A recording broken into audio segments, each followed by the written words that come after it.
Hi and welcome to another Microsoft Excel tutorial. In this tutorial I'm going to show you how to create a multiplication table. It will incorporate just one formula, one formula that you have to make, and we'll get Excel to do most of the work for us. Okay, hope you'll enjoy this one, find it very useful. Now first thing I'm going to do here is click into cell B1. And then I'm going to type in the number 1, and what I want to do is create a 10 times multiplication table, so on numbers 1 to 10 on row 1 and numbers 1 to 10 in column A. So what I need to do here, now I've typed that number 1, I haven't pressed enter by the way, I've just typed the number 1, and I put my mouse pointer over the bottom right of the cell so I get the black cross. And now if I just hold down the control key, keep that control key held down and drag across, and as you do that you'll see that Excel will pop in the numbers for us up to number 10. Once you reach number 10, release the mouse button, release the control key, and there we have our block of numbers. Now don't deselect just yet, because we still need this block of numbers, or this row of numbers, and what I'm going to do now is simply copy that row because it's already highlighted for me.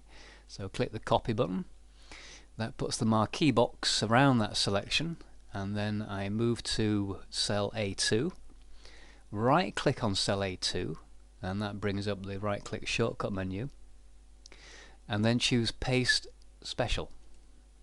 Okay, the paste special dialog box appears, and down at the bottom right you have an option that says transpose, and you tick the transpose box, click OK, and there we are. It puts that same set of numbers 1 to 10 down in column A from A2 down to A11 in this case.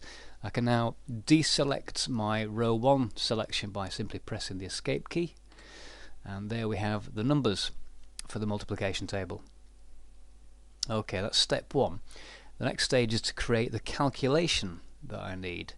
And so to do that I'm going to click into B2, press equals on the keyboard. Remember, pressing equals tells Excel that whatever follows will be part of a calculation, and then click on to the first cell reference that I need, which is cell B1. Okay, and I'm going to make a modification to this cell reference, and I'm going to use an absolute reference, but I only want the formula to lock onto row 1 in this case, and what I do here is press the F4 key. Now if I press it once you'll see what happens. It puts a dollar sign around the B, or between the equal sign of the B and also between the B and the 1.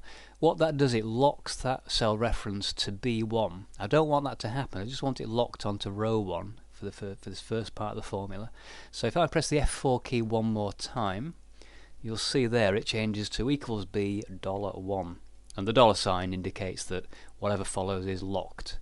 So if I copy that formula around, the row 1 will be locked in that formula, or that part of the formula. Okay, so the second part of my formula is to complete the multiplication. So I press the star sign on the keyboard, or the multiply key, and then click onto cell A2.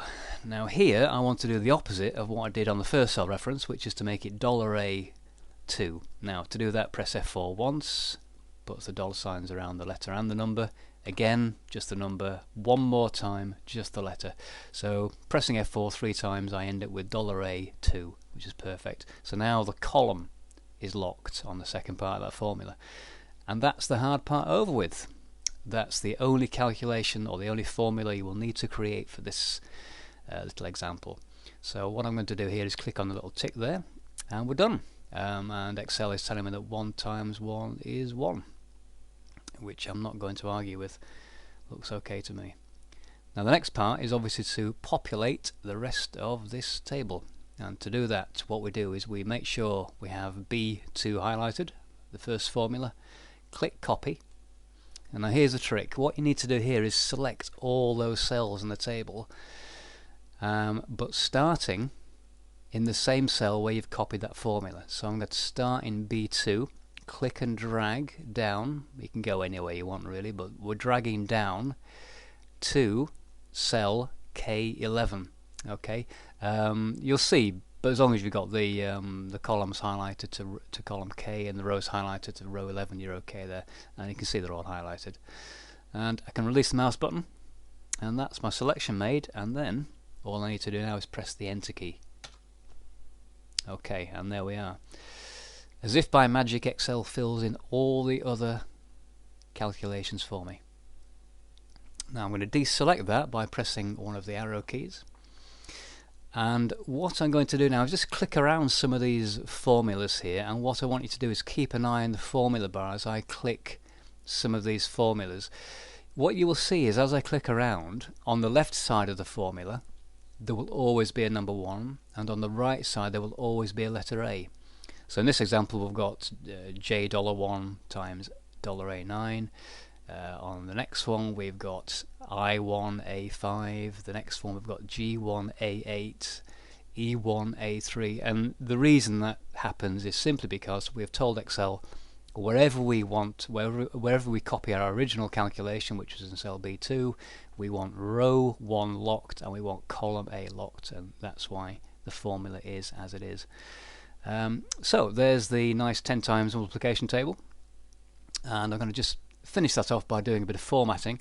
What I want to do is expand the row height, and to do that I'm going to select all the rows from row 2 down to 11. So click on the number 2 in the grey column numbers there. So click on the 2, drag down to the 11, go to the format menu, choose row height, and if I just drag that little dialog in there, I'm going to put the number 25 in there and click OK, and that just increases the row height, something that's more interesting. Oh, I did forget to also do row 1 there, my mistake. I'll click on row 1 as well, do that one more time, format row height, type in 25, click OK, and there we are. Now the next stage is just to tidy up the display of the numbers. I'm going to select all the cells there from K11 back up to A1, go to Format Cells, go to the Alignment tab if you don't already have it selected, and in these horizontal and vertical drop downs we want to choose Center on Horizontal and Center on Vertical. Click OK, and as we go back to the spreadsheet you will see we now have it, all the numbers nicely centered. I'm going to increase the size of those numbers as well, so I'm going to go to my font size drop down and choose 18. Increases the number size there. I could probably make them bold as well, make them stand out even more. And then the last thing, I'm going to add some colour to the table. Well, not quite the last thing, but we'll add some colour first of all. So I'm going to select the row 1 from K1 to A1, hold down the control key and then select A2 down to A11, and I'm going to put some colour on that, so click on the drop down for the fill colours, and I'm going to put a yellow colour on that. I'm also going to put a grid across the spreadsheet, or across the cells with a value in, by highlighting again all the table, or the multiplication table. Click the drop down for the borders and choose the all borders option, the grid button there. Click on that, and it puts the grid on. And one final thing perhaps is to just highlight the middle value there, or the middle diagonal, which sometimes you see on multiplication tables. And to do that I'm going to click the number 1 in cell B2, hold down the control key, and I'm going to go down diagonally like so, right the way down to 10 times 10, and then click on the fill options again, choose sort of a blue colour there. I'll let you choose your own if you want. Click away anywhere, and there we have the finished table. Now, as a final little trick, what you can do if you want to have lots of different multiplication tables, maybe use different values. I'm going to actually I'll do a couple of things here.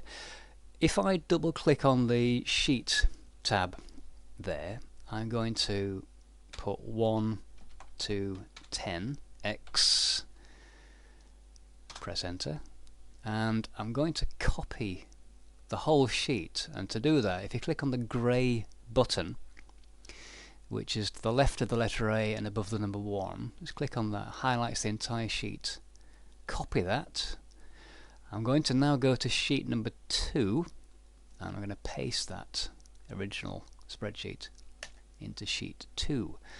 We get a duplicate. Now what I can do here is click into cell B1, type the number 11, put the mouse pointer on the bottom right, hold down the control key, drag across again, and this time you will see we get numbers 11 to 20. I'm going to copy that, right click in cell A2, choose paste special, click transpose or transpose option, click OK, press the escape key to deselect, click into A1 just to deselect the whole lot, and there we are. We have multiplication table from 11 to 20. I can come down to the sheet tab, double click, put in there 11 to 20 times, and so on and so on.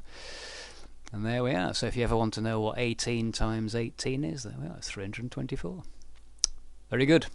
I hope you find that useful. Thank you for watching, and I'll see you in the next video.